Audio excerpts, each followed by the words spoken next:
Welcome guys. स्वागत है आपका introduction of cost accounting part 6 में। Guys, analysis and classification of cost topic पढ़ने से पहले आप एक बार इमेजिन करिए कि प्रोडक्ट कैसे मैन्युफैक्चर होती है, क्या क्या इसमें कंपोनेंट्स लगते हैं, प्राइस कैसे डिसाइड होती है, क्या डायरेक्ट एक्सपेंस होता है, मैन्युफैक्चर एक्सपेंस होता है, इनडायरेक्ट एक्सपेंस होता है या ओवरहेड। तो कई सारे एक्सपेंसेस को ऐड करके कॉस्ट ऑफ गुड्स सोल्ड निकाला जाता है। देन प्रॉफिट मार्जिन सेट किया जाता है, तब जाकर सेलिंग प्राइस डिसाइड होता है। तो गाइज, इस टॉपिक में हम कॉस्ट को क्लासिफाई करेंगे। गाइज, जो स्क्रीन पे material cost, labour cost, overhead जो हाईलाइट हो रहा है वो प्राइम कॉस्ट है गाइज। मतलब जब भी हम कोई प्रोडक्ट स्टार्ट करते हैं मैन्युफैक्चर करना, तब ये थ्री कंपोनेंट्स ऐसे हैं जो कि होते ही होते हैं। मतलब मटेरियल कॉस्ट आपको लगनी ही लगनी है, लेबर कॉस्ट होनी है, overhead, indirect expense, variable fix cost या वेरिएबल कॉस्ट। सो स्टार्ट करते हैं। First, material cost. Material cost is of two types. First, direct material cost and second, indirect material cost. Material two types की होती हैं। पहला direct material और दूसरा indirect material. Direct material मतलब ऐसे जो कि मटेरियल्स को डायरेक्ट अफेक्ट करते हैं, और इनडायरेक्ट मटेरियल मीन्स वो जो मटेरियल को इनडायरेक्ट अफेक्ट करते हैं। First, direct material cost is one which can be identified with and allocated to cost centers or cost units. Means direct material cost वह है जिसे कॉस्ट सेंटर या cost unit के साथ पहचाना और आवंटित किया जाता है। For example, timber in furniture making, furniture बनाने में लकड़ी। क्ले इन ब्रिक मेकिंग, ईंट बनाने में मिट्टी। सीमेंट स्टोन्स इन बिल्डिंग, भवन बनाने में मिट्टी और सीमेंट, सॉरी, पत्थर और सीमेंट। इन एग्जाम्पल्स में कॉस्ट यूनिट के साथ कॉस्ट सेंटर्स भी मेंशन है। सो एग्जाम्पल से ही क्लियर हो गया। Then next, second, indirect material cost which can not be allocated but which can be apportion to और ऑब्जर्व्ड बाय कॉस्ट सेंटर और cost unit. For example, power, fuel, repair and maintenance. Means indirect material cost वह है जिसे आवंटित नहीं किया जा सकता, एलोकेट नहीं किया जा सकता, बट कॉस्ट सेंटर और कॉस्ट यूनिट द्वारा इसे ऑब्जर्व्ड और शोषित किया जा सकता है।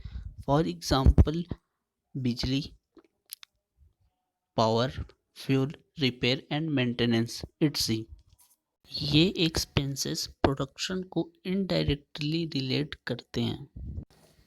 Then next, labor cost. The labor cost is the cost of remuneration, wages, salary, commission, bonus, etc. of the employees of an undertaking.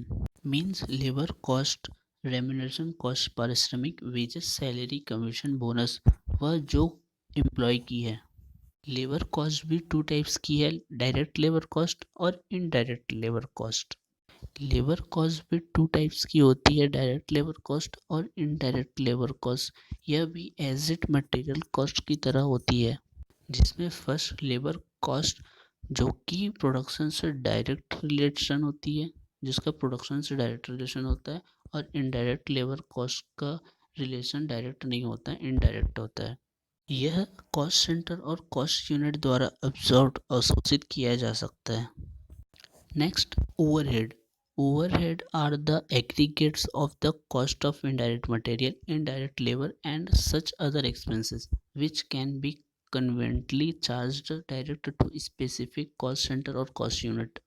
Means overhead indirect material और इनडायरेक्ट लेबर का टोटल अमाउंट होता है जो सीधे specific cost centre और cost unit से आसानी से चार्ज नहीं हो सकते।